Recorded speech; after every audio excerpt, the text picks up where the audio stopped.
Welcome to Rashmi's रसोई।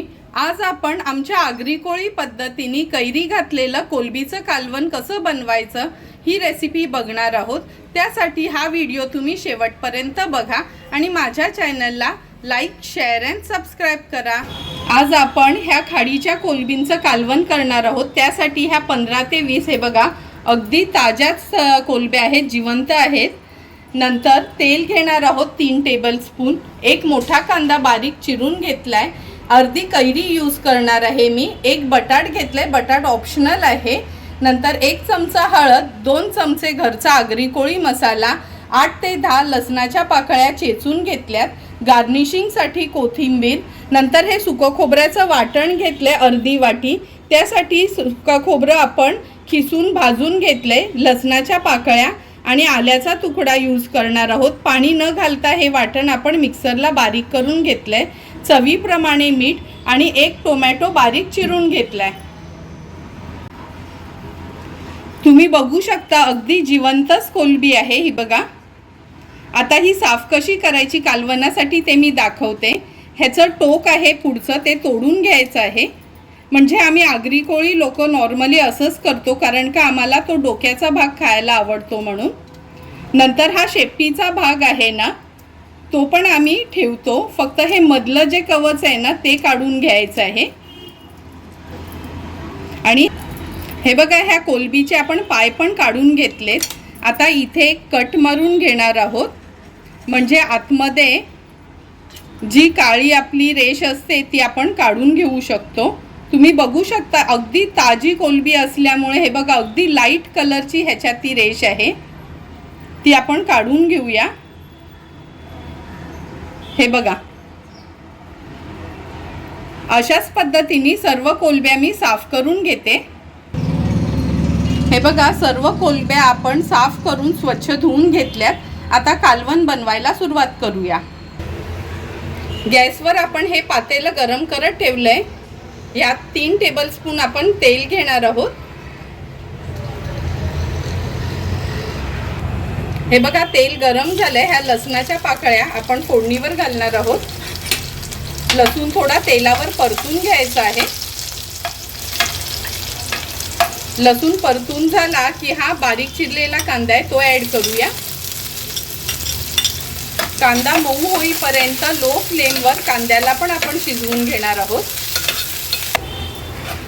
कांदा पण आपला व्यवस्थित शिजलाय। आता गॅसची फ्लेम मी हाय करते आणि आता ह्यात आपण हळद, 1 चमचा हळद घेतली आहे। 2 चमचे हा घरचा आगरी कोळी मसाला आहे।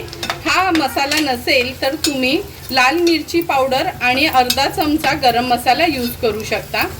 हळद आणि मसाला तेलावर छान आपल्याला परतून घ्यायचा आहे। हळद आणि मसाला छान परतून झालाय बघा, त्याला तेल सुटलंय। आता हे जे सुकं खोबऱ्याचं वाटण आपण वाटलेलं ते ऍड करूया।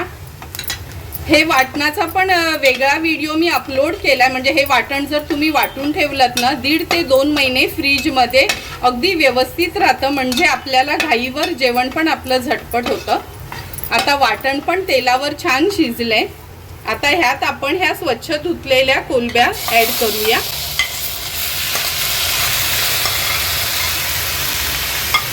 कोलब्या ऍड केल्यानंतर हे बटाट मी ऍड करते। बटाट अगदी ऑप्शनल आहे।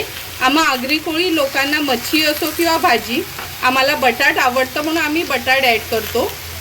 हा टोमॅटो ऍड करते। आज आपण कोकमाच्या ऐवजी कैरी ऍड करणार आहोत म्हणून मी कैरी घेतली, अर्धी कैरी आहे ही। आता ह्यात 2 ग्लास पाणी ऍड करूया। कालवण व्यवस्थित मिक्स करून घेते।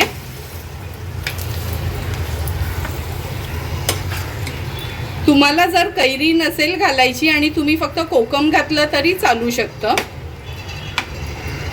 आता ह्यात मी मीठ ऍड करते। आता उकळी येईपर्यंत आपण थोडी वाट बघूया।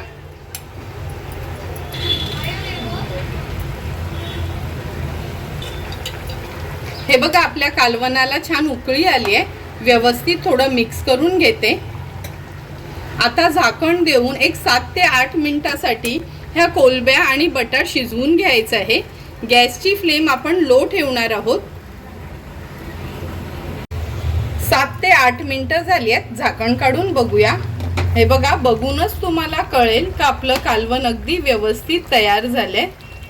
गॅसची फ्लेम मी हाय करते। हाय फ्लेमवर एक छानशी उकळी काढूया आणि थोडीशी कोथिंबीर ॲड करते। कालवणाला पण छानशी उकळी आली। आता गॅसची फ्लेम मी स्विच ऑफ करते आणि हे कालवण खाली उतरवून घेते। झटपट आणि चमचमीत तयार झालेलं हे कोलंबीचं कालवण ह्या सर्विंग बोलमध्ये मी सर्व करून घेते। तुम्ही बघू शकता किती सुंदर असं कोलंब्या, बटाटा, कैरी सर्व गोष्टी शिजल्यात। तुम्हाला पण जर मी बनवलेलं हे कोलंबीच्या कालवणाची रेसिपी आवडली असेल तर तुम्ही पण नक्की आमच्या पद्धतीने एकदा तरी हे कालवण घरी ट्राय करा आणि मला कमेंट करून सांगा की तुम्ही बनवलेलं हे कालवण कसं झालंय ते। तुम्हाला जर माझा ह्या कोलंबीच्या कालवणाचा व्हिडिओ आवडला असेल तर नक्की माझ्या चॅनलला तुम्ही लाईक, शेअर अँड सबस्क्राईब करा। Thank you for watching my video.